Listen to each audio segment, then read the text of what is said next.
I've seen too much from the secret government to jump to the conclusion that any of it is being done by aliens.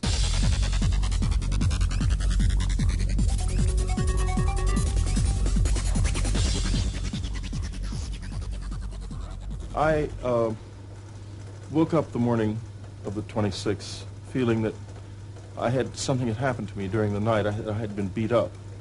And I remembered seeing an owl in the house, and I had it was very odd memories. Over the course of the next 2 days, there was an injury in the side of my head, began to hurt a lot, and I began to remember someone putting a needle in my head. And it was a needle wound, actually, and began to remember seeing these big black eyes and the sense of just having really had a hard time that night. And I finally was so disturbed about it, I went to the doctor because I thought I had had something more than a nightmare, enough to where the health of my brain was called into question in my mind. I thought I might have some kind of a brain disease. And I went and took a long series of tests that showed I was perfectly normal for everything from brain tumor to temporal lobe epilepsy. I'm not interested in chasing UFOs in the sky. I don't do much on field investigation when people have sightings, even my own. I think they're pretty much distracting us from what's really going on. If you can keep people looking up and focused on things they think they can scientifically measure and analyze, then that keeps them happy while they're down here going through your house in the middle of the night doing things to your family you're not aware of. I find the sightings investigations to be sort of sidetracking. And the mechanisms seem to me not to be the point. The point seems to be the agenda behind the mechanisms.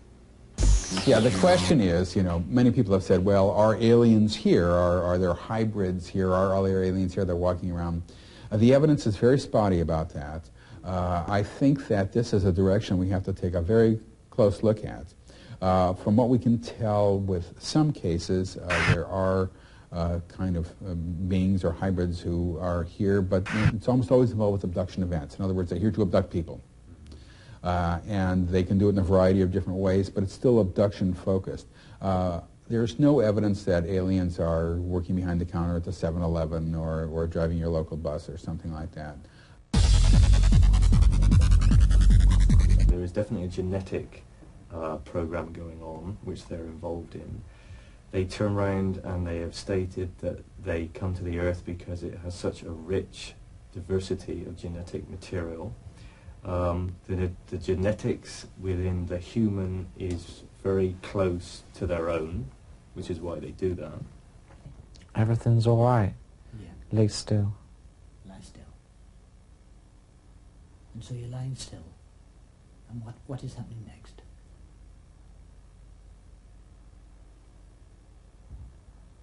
They're touching my they're touching my bits, and there's a pain underneath between my legs. I don't know what they're doing. They're doing something. I don't know what they're doing. I don't know what they're doing. They're touching my bits.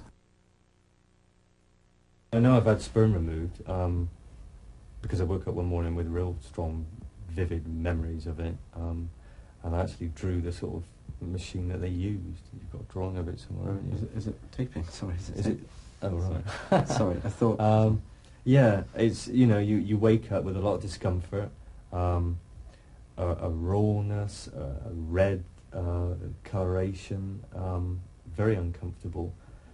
That is the time when you feel that you've been violated to a certain extent, because it's personal and it's private, and interacting and communicating and whatever they're doing on one basis, yeah, that's fine. But when they start doing things like that, yeah, you understand it, but your animal gut feeling is that ain't right. The encounter where my sperm was harvested occurred when I was taken to the underground alien facility. This was during my first conscious abduction episode. I was restrained on an examination table. The aliens investigated my genital area. I thought consciously that they were going to castrate me while this was happening. That was my only human perception of the experience while I was on the table. Instead, they eventually projected a beam of light toward my body, and it entered me just below my navel. And as a result of the penetration of that light form, the sperm which they wanted was released. There was no physical reaction. It just simply was available to them. They told me that they were gathering eggs. And I saw the instrument that they had, and they had cut something that looked like it was about the size of the end of my thumb, but it was the color, almost the color of liver. It was just a little bit lighter, and they had taken this out. So I don't know what, what was clipped, because I have not had x-rays or anything since then. But I remember seeing that, and I remember them telling me that they were gathering eggs because it made me angry, because there was nothing I could do about it. We have long been a resource for these entities, that they not only take physically from us, they take emotionally and spiritually from us, and that it is not for our benefit. We are a resource for their benefit. And I think there's a change in the relationships in the last several years between the crop and the harvester, if you will, because the crop is developing new awarenesses, and it's making trouble for those who want things to stay as they have been. It may well be that we have been helped by some external, interested, benevolent source to begin the waking up process. I see that as highly likely. But I do not posit at this point that our spiritual growth, our psychic elevation or transformation is part of the alien agenda. And they fired a needle into the side of my head. They did a rectal probe into my body. There was a voice, like an electronic voice, going, "What can we do to help you stop screaming?" It was an appalling experience. It was indistinguishable from real life, except as I understood real life at that time, it was something that couldn't happen. I don't know whether they're taking samples, whether they're just taking tests, whether they're planning a breeding program. I mean, this is all like science fiction stuff again.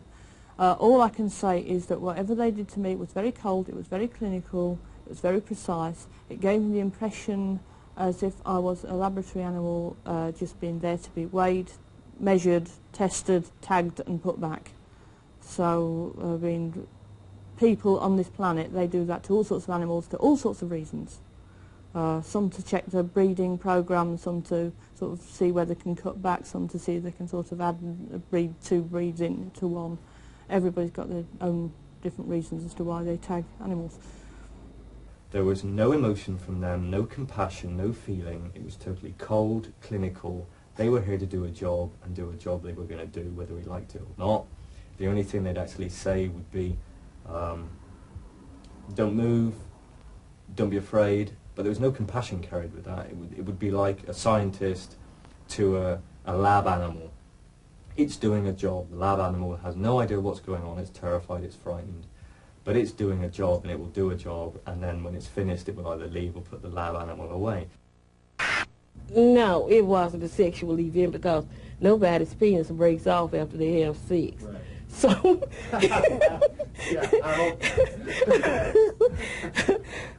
so evidently it was just all sham, because I know that when he got through, he looked like a Ken doll. You know, nothing, just smooth. And then they pulled something out, so it must have been whatever they had the container for this liquid. But I don't know why they thought I would feel at home, even with that scenario. Yeah. They evidently, to me, they don't seem to understand emotions. Because if they had, they would know that women just don't just have sex just to be, you know, with no feelings. So no matter what they could have conjured up or shammed, it still felt like rape, felt like rape, felt like rape. And I don't think they have a concept of that.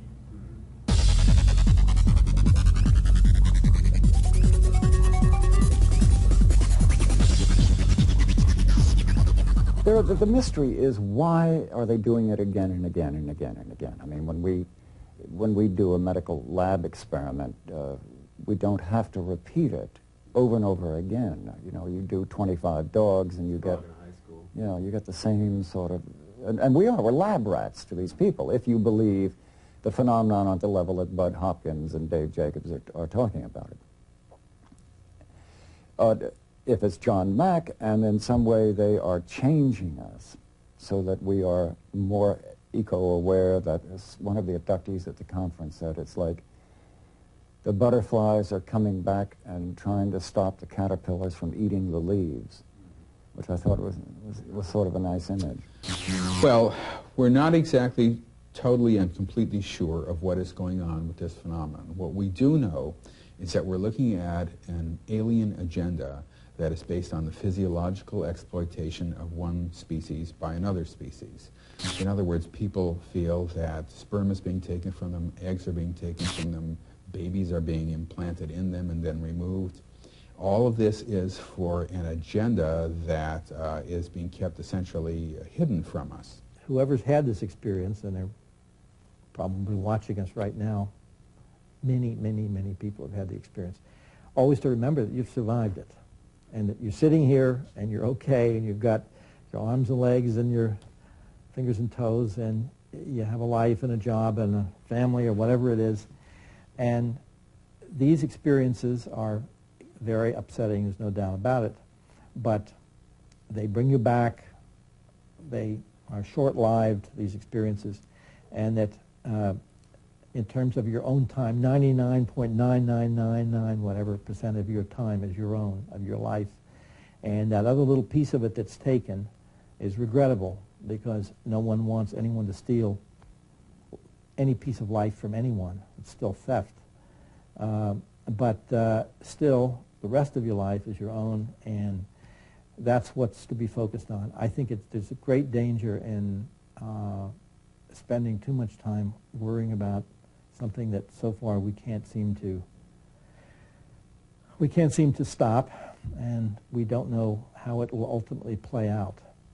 But I don't think that resignation is the right idea, and I don't think some sort of ultimate paranoia is going to be helpful either.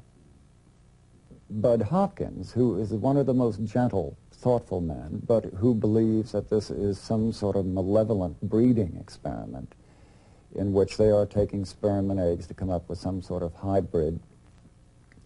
His abductees say that it's a breeding experiment. David Jacobs has a little more sexual